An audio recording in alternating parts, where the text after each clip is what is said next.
Kapasan police थाने में आज CLG और शांति समिति के सदस्यों की एक महत्वपूर्ण बैठक आयोजित की गई। बैठक में क्षेत्र में शांति व्यवस्था बनाए रखने और अपराधों पर प्रभावी नियंत्रण को लेकर के पूरी चर्चा हुई।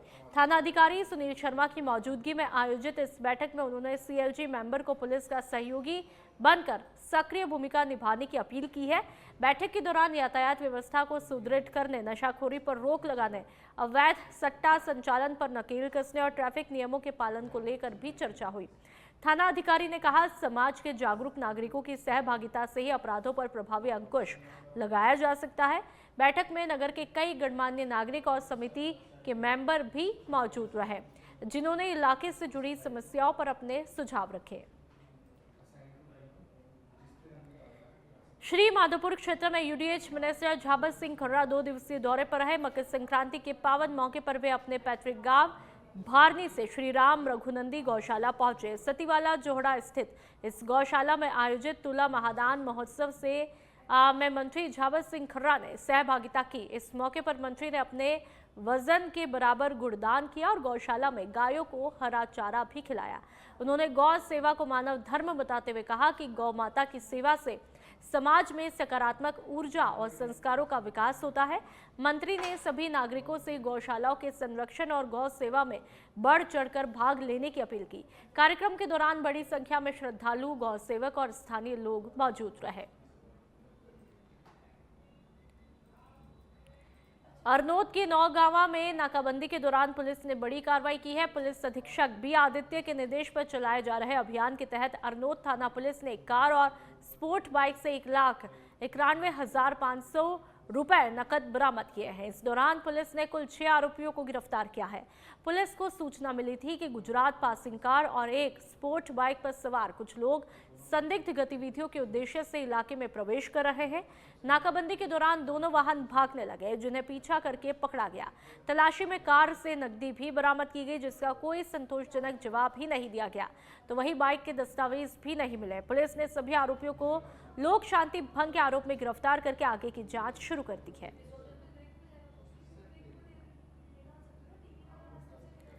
और आप चित्तौड़गढ़ के बेगू की बात करेंगे। मकर संक्रांति का पर्व नगर में हर्षोल्लास के साथ में सेलिब्रेट किया गया। सुबह दान पुण्य करके गायों को हरा चारा खिलाया गया। तस्वीरें आपको दिखा रहे हैं। दिन भर युवाओं और युवतियों ने जम करके पतंगबाजी की है। छतों पर युवाओं की टोलियां रही उत्साहित। साउंड पर गानों के साथ में पतंगबाजी का आनंद लिया गया। पूरे नगर में मकर संक्रांति की रौनक देखने को मिली। और ये तस्वीरें आप देख लीजिए, जब सुबह से शाम तक आसमान पतंगों से पटा रहा। सवाई माधोपुर की बात करेंगे। मलारना डूंगर थाना क्षेत्र में मलारना स्टेशन रेलवे प्लेटफॉर्म के बाहर एक महिला के गले से सोने का मंगलसूत्र तोड़ ले जाने की घटना का सीसीटीवी फुटेज देखने को मिला है, जिसमें महिला का पीछा करते हुए बदमाश प्लेटफॉर्म नंबर 2 को पार कर प्लेटफॉर्म नंबर 1 पर चढ़ता हुआ दिखाई दे रहा है। तो वहीं दूसरी वीडियो में घटना को अंजाम देकर भागते हुए दिखाई दिया।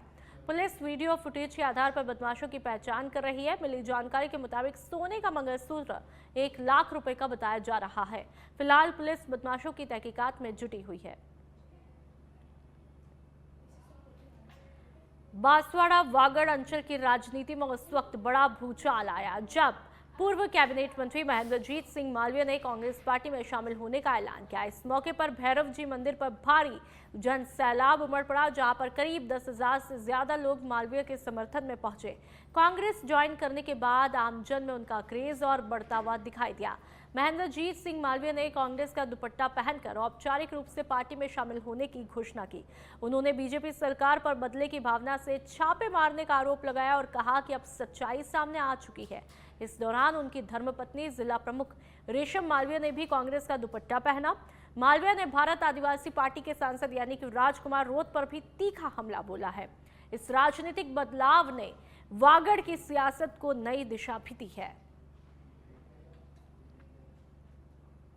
उदयपुर डिवीजन के कद्दावर नेता महेंद्रजीत सिंह मालवीय ने आज से 23 महीने पहले भारतीय जनता पार्टी ज्वाइन की गई थी। पार्टी के अंदर में काफ़ी टाइम रहे, काफ़ी कार्यक्रम भी करवाए, लेकिन इसके बाद के अंदर में अचानक से उन्होंने ये फैसला ले लिया कि वह भारतीय जनता पार्टी छोड़ कांग्रेस की दामन वापस थामेंगे। तो भारतीय जनता पार्टी का दामन छोड़ने के बाद के अंदर में महेंद्रजीत सिंह मालवीय का काफ़ी क्रेज देखने को मिला है। और ख़ास बात तो ये है कि जिस प्रकार से जैसे ही उन्होंने कांग्रेस पार्टी ज्वाइन करने की ऐलान किया, इसके कुछ घंटों के बाद के अंदर में सरकार द्वारा कुछ जांच की टीमें भेजी जाती है। वह जांच की टीमों की करवाने का जो मामला है वो कहीं ना कहीं सरकार को अब उल्टा पड़ गया है। ये बात मैं इसलिए कह रहा हूं क्योंकि आदिवासी समाज के अंदर में इसका भारी रोष देखने को मिला है। आज महेंद्रजीत सिंह मालवीय के समर्थन के अंदर में कई हजारों की तादाद के अंदर में लोग समर्थन में उतरे। उन्होंने कहा कि ये सरकार दुर्भावनाओं के तहत इस प्रकार की है जो कार्रवाई कर रही है। हमारे साथ के अंदर में खास बातचीत करने के लिए महेंद्रजीत सिंह मालवीय हैं जो पूर्व कैबिनेट मंत्री है। मालवीय साहब, इस कार्रवाई को प्रजातंत्र में कई पार्टियां हैं और कई नेताओं ने अपने कोई न कोई कारणवश अपनी पार्टियां छोड़ी। मैं 40 साल तक कांग्रेस पार्टी में रह के मैंने काम किए और 2 बार सरकार में मंत्री, 4 बार का एमएलए, 1 बार का एमपी, 2 बार का जिला प्रमुख और 25 साल से मेरे घर में जिला प्रमुख का पद है। लेकिन मैंने देखा कि ये पार्टी पूरे देश के अंदर काम कर रही है। मोदी जी अच्छा काम कर रहे हैं, मुख्यमंत्री जी भी अच्छा काम कर रहे हैं, लेकिन इस टीएसपी क्षेत्र के अंदर यहाँ का आदिवासी भारतीय जनता पार्टी को स्वीकार नहीं करता। और सरकार, कोई भी सरकार हो, नीति बनाती है तो उस नीति को, अगर अच्छी नीति है तो उसको आगे तक लागू रखनी चाहिए। जैसे नरेगा है, नरेगा का नाम महात्मा गांधी नरेगा था। सरकार में मैं मंत्री था तो 56 लाख लोग मेरे मंत्री के कार्यकाल के अंदर राजस्थान में काम कर रहे थे और बांसवाड़ा में 3 लाख काम कर रहे थे। हमने 100 दिन को बढ़ा के 150 दिन कर दिया। आज ये सरकार वापस आई है, 2 साल से लेबर का भुगतान नहीं हो रहा है, मटेरियल का भुगतान नहीं हो रहा है और वागड़ अंचल के अंदर एक भी ऐसी कोई बड़ी योजना नहीं घोषणा हुई जिसकी वजह से यहाँ का पलायन रुक जाए या कोई विकास की योजना दिखी है। कुछ काम ऐसे थे जो पिछले टाइम पे हमने 2-3 पुल मंजूर किए थे, उन पुलों को भी वापस स्टार्ट नहीं कर पाए। अभी किसानों का खाद नहीं मिल पाया। उसी स्थिति में मैंने कहा कि पार्टी के अंदर मैं नहीं रह सकता।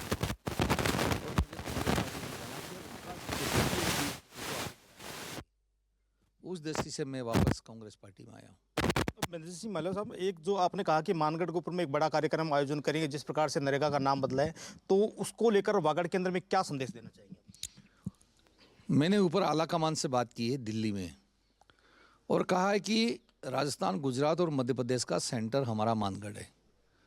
नरेगा जैसी योजना को अगर इनकी दिवस हैं, मैंडेज हैं, वो उनको कम किया है, भुगतान नहीं हो रहा है, कई सारी चीज़ें, मटेरियल का पैसा नहीं आ रहा है, तो आने वाले समय में हम मानगढ़ के ऊपर एक विशाल 3 राज्यों की रैली रखना चाहते हैं जिसमें सेंट्रल से कोई भी आ जाए, हमारा बड़ा नेता, और इसका संदेश मानगढ़ से पूरे देश के अंदर जाए। इस प्रकार का मैं व्यक्ति से अभी ये प्रयास करने की कोशिश कर रहा हूँ। सरकार द्वारा जिस प्रकार से जांच टीमें भेजी गई है, क्या मालवीय साहब को वापस से भारतीय जनता पार्टी आने का न्योता है? देखो, हर कोई कोशिश करता है, आदमी जाता है तो मनाने की, वापस ले जाने की सब है, लेकिन मैंने आज भी पेपर में बात कही है कि मैं दृढ़ संकल्प हूँ। पार्टी एक बार छोड़ दी, वापस नहीं जाऊँगा। कांग्रेस में रहकर ही 3 साल का इंतज़ार करूँगा हमारी नई सरकार के आने का। तो ये थी मेरे साथ के अंदर में खास बातचीत करने के लिए पूर्व कैबिनेट मंत्री महेंद्रजीत सिंह मालवीय। उन्होंने कहा है कि एक बार जिस पार्टी को छोड़ता हूं, वापस मैं वहां नहीं जाता हूं। भारतीय जनता पार्टी के अंदर में पिछले 2 साल से जो काम थे वो भी रुके हुए थे, कामों में गति हुई थी, आम जनता की परेशानी थी। आम जनता की परेशानियों को देखते हुए उन्होंने ये बड़ा कदम उठाया और एक बार फिर से कांग्रेस पार्टी में रहकर वह वागड़ का विकास करेंगे। कैमरा पर्सन के साथ के अंदर में सच बेधड़क के लिए किशन सेन, बांसवाड़ा। भरतपुर में मकर संक्रांति के पावन मौके पर एमएसजे कॉलेज मैदान में पहली बार भव्य और रंगारंग पतंगोत्सव का आयोजन किया गया। मुख्यमंत्री भजनलाल शर्मा की पहल पर संभाग मुख्यालय पर आयोजित इस उत्सव में प्रशासनिक अधिकारी, जनप्रतिनिधियों और बड़ी संख्या में आमजन ने उत्साहपूर्वक भाग लिया। तस्वीरें आप देख लीजिए। रंग बिरंगी पतंगों से आसमान यहां पर सजा दिखाई दिया और उत्सव के गीतों से पूरा परिसर यहां पर गुंजायमान हो उठा। पतंगोत्सव में जिला कलेक्टर कमर चौधरी सहित जिला स्तरीय अधिकारी और गणमान्य नागरिकों ने पतंग उड़ा करके एक दूसरे को मकर संक्रांति की शुभकामनाएं दी। जिला कलेक्टर ने कहा, मकर संक्रांति देश भर में विभिन्न नामों से सेलिब्रेट की जाती है और ये पर्व उल्लास, उत्साह और बसंत ऋतु के स्वागत का प्रतीक है। इस मौके पर तिल के लड्डू बांटे गए और बच्चों और युवाओं ने पतंगों के पेच लड़ा करके आनंद लिया। और ये तस्वीरें आप देख सकते हैं।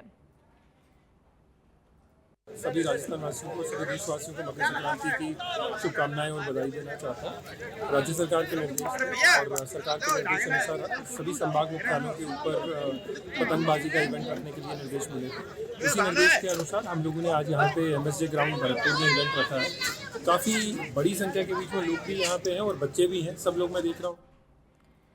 करौली कोतवाली थाना पुलिस ने 3 बड़पार ट्रैक्टर चालक पर लाठी डंडों से जानलेवा हमला करने वाले 2 आरोपियों को गिरफ्तार किया है। थानाधिकारी आध्यात्म गौतम ने कहा, एसपी लोकेश सोनवाल के निर्देशन में ASI खेम सिंह मय जाब्ता के द्वारा ट्रैक्टर चालक के साथ में लाठी डंडों से जानलेवा हमला करने के फरार चल रहे आरोपी रामचंद्र और लक्ष्मण को 3 बड़ से गिरफ्तार किया है। इन आरोपियों के खिलाफ 18 दिसंबर 2025 को हिमराज गुर्जर निवासी करसाई थाना मामचारी ने जानलेवा हमला करने की रिपोर्ट दर्ज करवाई थी। फिलहाल मामले में अन्य आरोपियों की तलाश जारी है।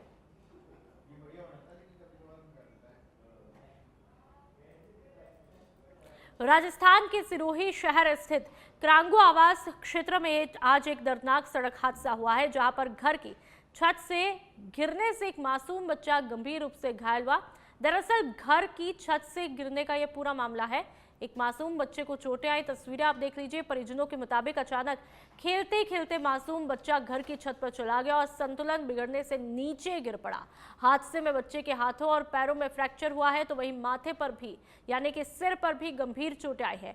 घटना के बाद घबराए परिजन तत्काल घायल बच्चे को सिरोही जिला अस्पताल लेकर के पहुंचे, जहां पर डॉक्टर्स ने प्राथमिक उपचार करते हुए मासूम के सिर पर 3 टांके लगाए। फिलहाल घायल बच्चे का जिला अस्पताल में ट्रीटमेंट भी चल रहा है और डॉक्टर्स उसकी स्थिति पर लगातार नजर बनाए हुए हैं। इस हादसे के बाद में परिवार में गम और चिंता का माहौल है, तो वहीं वहां के लोगों ने भी बच्चों की सुरक्षा को लेकर के सतर्कता बरतने की अपील की है। और ये मासूम सा बच्चा आप देख लीजिए कि किस तरह से इसके सिर पर, हाथ पर और पैर पर चोटें आई हैं।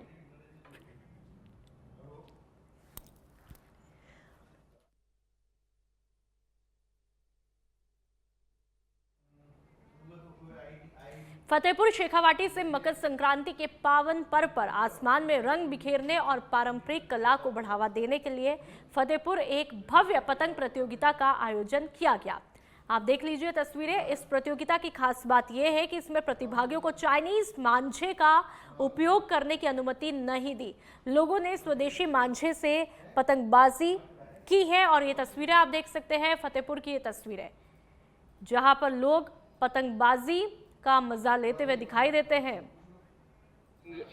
उड़ाकर इस त्योहार की खुशी बनाते हैं।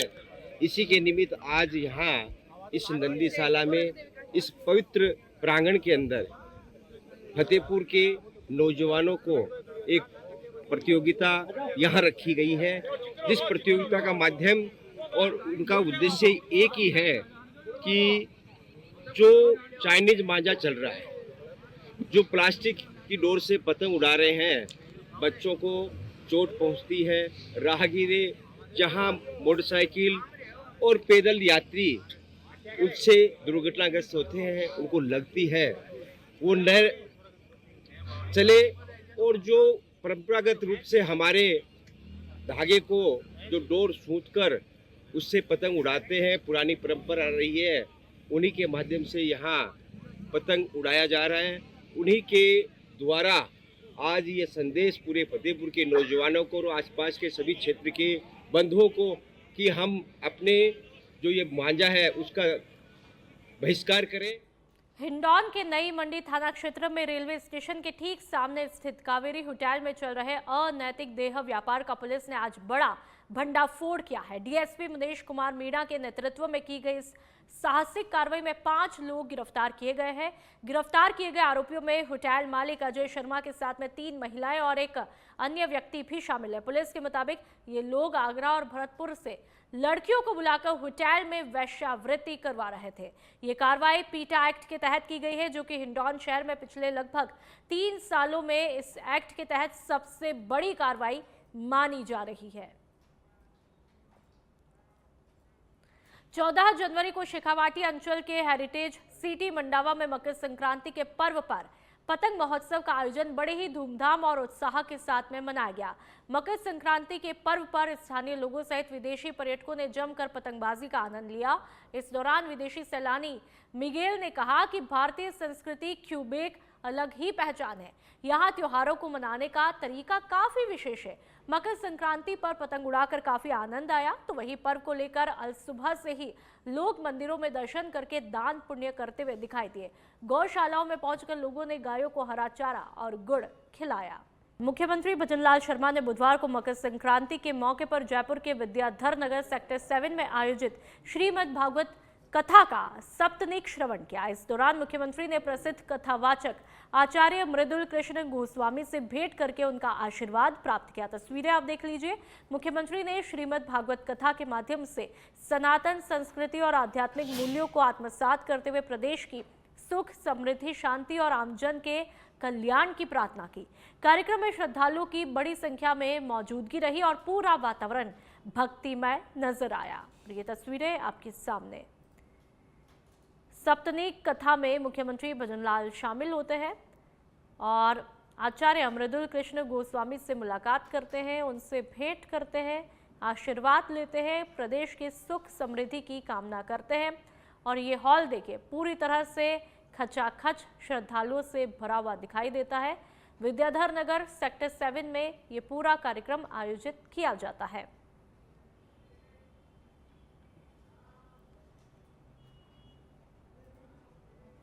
मकर संक्रांति के पावन मौके पर बलरामपुर जिले के प्रसिद्ध तीर्थ स्थल तातापानी में आयोजित होने वाले तातापानी महोत्सव का भव्य शुभारंभ प्रदेश के मुख्यमंत्री विष्णुदेव सहाय करेंगे और जिला प्रशासन ने 3 दिवसीय इस आयोजन को लेकर के तमाम तैयारियां भी पूरी की है। मुख्यमंत्री की उपस्थिति में महोत्सव के दौरान 200 जोड़ों का सामूहिक विवाह कार्यक्रम संपन्न होगा, जो कि आयोजन का प्रमुख आकर्षण रहेगा। इस मौके पर प्रदेश के कई मंत्री, विधायक और जनप्रतिनिधि शामिल होंगे। महोत्सव में छत्तीसगढ़, बॉलीवुड और भोजपुरी कलाकारों के साथ में वहां के कलाकारों के द्वारा रंगारंग सांस्कृतिक प्रस्तुतियां भी होंगी।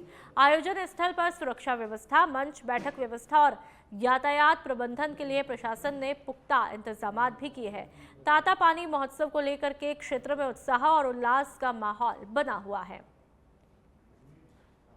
यह आयोजन 3 दिवसीय रहेगा, 14 जनवरी से 16 जनवरी तक। इसमें मुख्यमंत्री कन्या विवाह योजना अंतर्गत 200 जोड़ों का विवाह कराया जाएगा। 24 विभागों के द्वारा अपनी प्रदर्शनियों का आयोजन किया जा रहा है। महिला अधिवेशन होना है, स्व सहायता समूह की महिलाओं का अधिवेशन होना है, किसान सम्मेलन भी कराया जाएगा और पंच सरपंच का सम्मेलन भी रहेगा। तीनों दिवस सांस्कृतिक कार्यक्रम का भी आयोजन होगा। सुबह 11 बजे से शाम को 5 बजे तक स्कूली छात्र छात्राओं के द्वारा सांस्कृतिक कार्यक्रम प्रस्तुत किए जाएंगे और शाम 5 बजे से 7 बजे तक स्थानीय कलाकारों की प्रस्तुति होगी। 7 बजे के पश्चात आमंत्रित कलाकारों की प्रस्तुति रहेगी। आमंत्रित कलाकार के अंतर्गत पहले दिन 14 जनवरी को छत्तीसगढ़ी पद्मश्री कलाकार आदरणीय श्री अनु शर्मा जी का कार्यक्रम रहेगा। 15 जनवरी को बॉलीवुड के कलाकार आदित्य नारायण जी की प्रस्तुति रहेगी और 16 जनवरी को भोजपुरी कलाकार रितेश पांडे और डिम्पल सिंह। सेना दिवस और वंदे मातरम की 150वीं वर्षगांठ पर राजधानी रायपुर से राष्ट्र भक्ति का अभूतपूर्व संदेश देने की तैयारी है। 15 जनवरी को रायपुर लोकसभा क्षेत्र में देश का अब तक का सबसे बड़ा सामूहिक वंदे मातरम गायन होने जा रहा है, जिसमें करीब 5 लाख लोग एक साथ में वंदे मातरम गा करके इतिहास रचेंगे। मुख्य कार्यक्रम रायपुर के सुभाष स्टेडियम में होगा। कार्यक्रम के दौरान डाक परिमंडल द्वारा वंदे मातरम की 150वीं वर्षगांठ पर आधारित विशेष पिक्चर पोस्टकार्ड का विमोचन भी किया जाएगा। तो वही आयोजन की तैयारियों को लेकर सांसद ब्रिज मोहन अग्रवाल ने जनप्रतिनिधियों और अधिकारियों के साथ में बैठक करके आवश्यक दिशा निर्देश भी दिए हैं। 15 जनवरी को सैनिक दिवस है। उस दिन वंदे मातरम के 150 साल पूरा होने पर एक बड़ा आयोजन रायपुर लोकसभा क्षेत्र में करने जा रहे हैं। उसमें लगभग 5 लाख बच्चे और रायपुर शहर में नागरिक भी उसमें बड़ी संख्या में भाग लेंगे। उसमें लगभग 3000 स्कूलों में और कॉलेजों में, यूनिवर्सिटीज़ में ये वंदे मातरम का गायन 12:55 से शुरू होकर ये कार्यक्रम होगा और रायपुर के सुभाष स्टेडियम में 25,000 छात्र छात्राओं के साथ साथ रायपुर शहर के नागरिक राजनांदगांव मकर संक्रांति के मौके पर शहर के स्टेट हाईवे स्कूल मैदान परिसर में लॉयंस क्लब सिटी राजनांदगांव द्वारा पतंग उड़ाव प्रतियोगिता का आयोजन किया गया। कार्यक्रम में छत्तीसगढ़ पर्यटन मंडल के अध्यक्ष नीलू शर्मा, समाजसेवी राजू डागा, शारदा तिवारी, अभिषेक अग्रवाल, योगेश बागड़े सहित बड़ी संख्या में शहर के गणमान्य नागरिक मौजूद रहे। आपको बता दें कि लॉयंस क्लब सिटी द्वारा पहली बार राजनांदगांव में पतंग उड़ाव प्रतियोगिता का आयोजन किया गया। इस दौरान आयोजन समिति के मेंबर्स ने बताया कि 60 साल पहले राजनांदगांव में पतंग प्रतियोगिता का आयोजन हुआ करता था, लेकिन किसी कारणवश प्रतियोगिता पर विराम लग गया। इस साल फिर से प्रतियोगिता की शुरुआत की गई है। ये हम सब के लिए बहुत ही खुशी की बात है कि संस्कारधानी नगरी राजनांदगांव में लायंस क्लब सिटी के द्वारा पतंगबाजी का कार्यक्रम किया जा रहा है। मैं इसके लिए लायंस क्लब के अध्यक्ष, उनके पदाधिकारी और सारे सदस्यों को बहुत बहुत शुभकामनाएं देता हूं। ये एक अनुपूर्णीय पहल है और वैसे भी पतंग जो है वो हमारे जीवन का बहुत प्यारा हिस्सा रहा है और भारत में आज मकर संक्रांति, पोंगल, लोहड़ी ये पर्व बहुत धूमधाम से मनाया जा रहा है। भगवान सूर्य नारायण दक्षिण से उत्तर की ओर गमन कर रहे हैं। ऋतु परिवर्तन का आज के बाद से जो है वो शुरुआत होता है, तो निश्चित रूप से। और आप सरगुजा से बड़ी खबर, अनियंत्रित क्रेटा कार ने खड़ी पिकअप को टक्कर मारी। टक्कर से पिकअप वाहन पूरी तरह से क्षतिग्रस्त हुआ। पिकअप में रखा लाखों रुपए का सामान जल करके चकनाचूर हुआ। तेज रफ्तार बनी भीषण हादसे की वजह वीडियो आप देख लीजिए। खौफनाक ये वीडियो। हादसे से इलाके में अफरा तफरी का माहौल है। कार चालक की लापरवाही यहां पर सामने आई है। सूचना मिलते ही बतौली थाना पुलिस मौके पर पहुंची। पुलिस ने जांच शुरू कर दी। चालक से पूछताछ जारी है। किस तरह से कार आती है अनियंत्रित होकर के, वो आप सभी ने देखा। ये वीडियो आपके सामने और लोगों की भीड़ यहां पर जमा हो जाती है। कार पूरी तरह से क्षतिग्रस्त हो जाती है। छत्तीसगढ़ के सुकमा जिले के गोगुंडा क्षेत्र में माओवाद के खिलाफ चलाए जा रहे अभियान को बड़ी सफलता हाथ लगी है। हिंसा का रास्ता छोड़ते हुए कुल 29 सक्रिय माओवादी कैडर ने राज्य शासन की पुनः मार्गम, आत्मसमर्पण और पुनर्वास नीति के तहत मुख्यधारा में लौटने का निर्णय लिया है। पुलिस अधिकारियों के मुताबिक ये सभी माओवादी पहले दरभा डिवीजन के अंतर्गत सक्रिय थे। गोगुंडा क्षेत्र में सुरक्षा कैंप की स्थापना, लगातार चलाए गए प्रभावी नक्सल विरोधी अभियान, दबाव और सघन सर्च ऑपरेशन के चलते माओवादी संगठन की गतिविधियां सीमित हुई, जिसके बाद में ये सामूहिक आत्मसमर्पण संभव हो पाया है।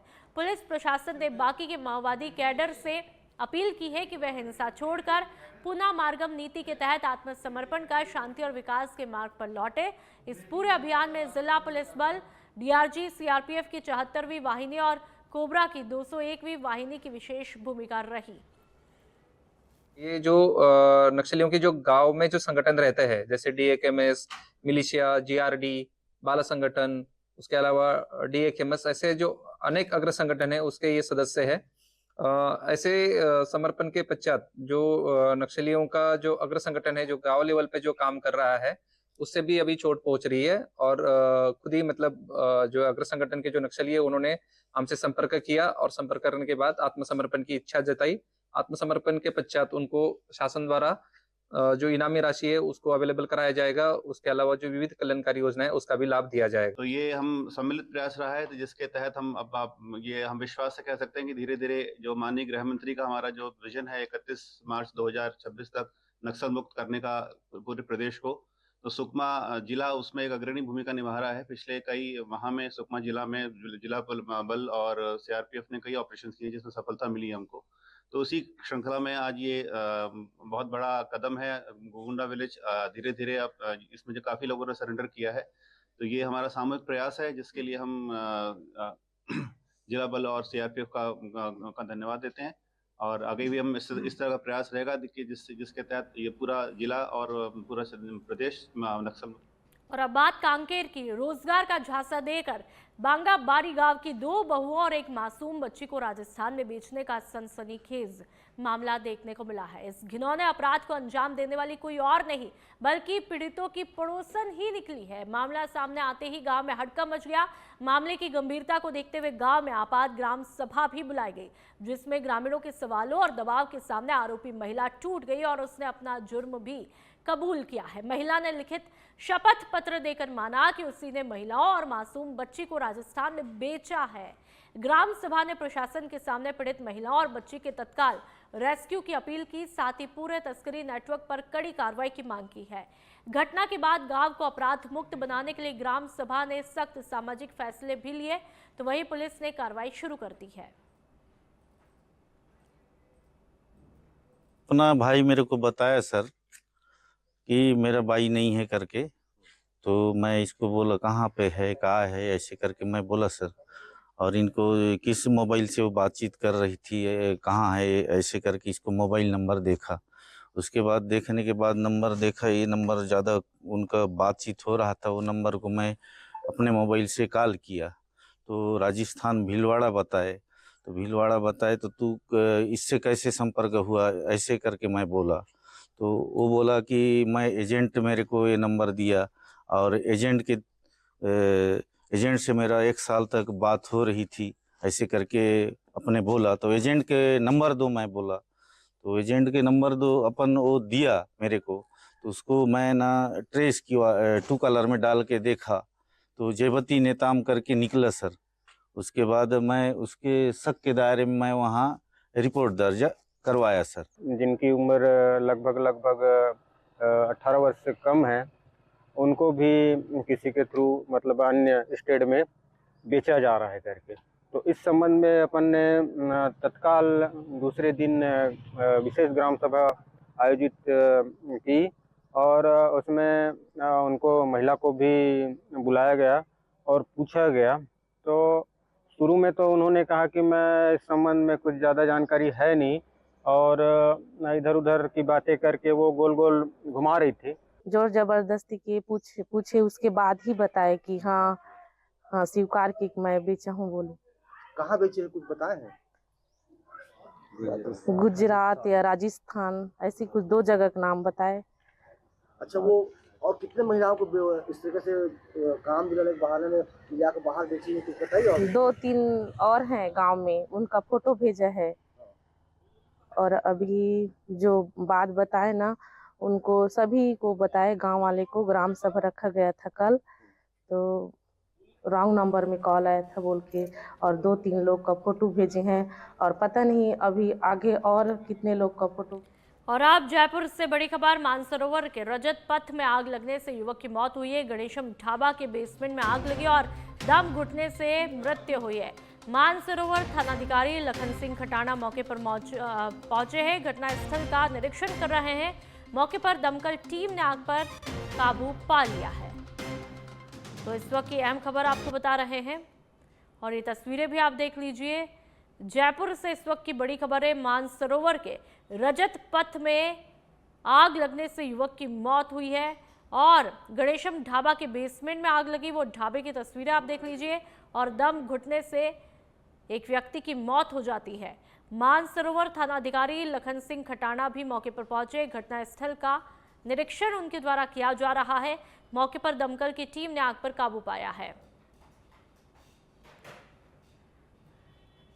तो ये तस्वीरें ढाबे की आप देख लीजिए। गणेशम ढाबे के बेसमेंट में आग लगी, जिसके चलते एक युवक की दम घुटने से मौत हुई है। और ज्यादा जानकारी के लिए संवाददाता राकेश हमारे साथ में फोन लाइन पर जुड़ चुके हैं। राकेश, आग लगने के क्या कुछ कारण रहे, क्या इसका खुलासा हुआ? एक व्यक्ति की जान तक यहाँ पर चली जाती है, कैसे? देखिए, रजत पथ मानसूर इलाके में गणेशम ढाबा है, उसके बेसमेंट में पूरी घटना हुई है। पुलिस से जब हमने इस मामले में जानकारी ली तो उनका फिलहाल ये कहना है कि जो अज्ञात युवक है उसने आग लगाई है और आग लगने और दम घुटने से फिलहाल इसकी मौत हुई है। क्योंकि अब पोस्टमार्टम की रिपोर्ट आने के बाद जो मौत के कारणों की पुष्टि होगी। बहरहाल मौके पर जो मानसूर थानाधिकारी लखन सिंह खटाना वो जांच कर रहे हैं। और ढाबे पे लगे जो सीसीटीवी है उसको खंगालने में लगे कि ये जो युवक है कब ढाबे में घुसा था और कैसे घटना हुई, ये सीसीटीवी की जांच के बाद ही पता चल पाएगा, क्योंकि मौके पर दमकल को बुलाया गया और दमकल ने कड़ी मशक्कत के बाद आग पर काबू पाया। जी राकेश, आपसे समझना चाहेंगे, जैसा कि आपने बताया अज्ञात व्यक्ति, तो क्या जिस व्यक्ति की मौत हुई क्या उसी ने वहां पर आग लगाई? ये थोड़ा सा मतलब क्लैरिफिकेशन चाहिए था। देखिए, जब पुलिस के जो आला अधिकारी है उन्होंने ये जानकारी दी कि जो ढाबा मालिक है उसने प्रथम बयान में बताया कि ये व्यक्ति हमारे ढाबे का नहीं है, क्योंकि अज्ञात है। ये कब आया और कब इसने इस घटना पर अंजाम दिया, ये तो पुलिस की अब जांच का विषय है। क्योंकि प्रारंभिक तौर पर अभी सीसीटीवी खंगालने में लगी है, उससे इस व्यक्ति के आने की और जो घटना की तस्दीक है उसकी जानकारी पुलिस जुटाएगी और पुलिस इसका पटाक्षेप करेगी। जी ठीक है राकेश, बहुत बहुत शुक्रिया तमाम जानकारी के लिए। तो ये तस्वीरें लगातार आपको दिखाई गणेशम ढाबा, जिसके बेसमेंट में आग लगी है। आग पर कंट्रोल पा लिया है, लेकिन जैसा कि अभी तक की पुलिस के मुताबिक जो पुलिस ने बताया, एक अज्ञात व्यक्ति के द्वारा आग लगाई जाती है और उसी घुटन से एक युवक की मौत का मामला सामने आया है और पूरी जांच के बाद ही तस्वीर साफ हो पाएगी।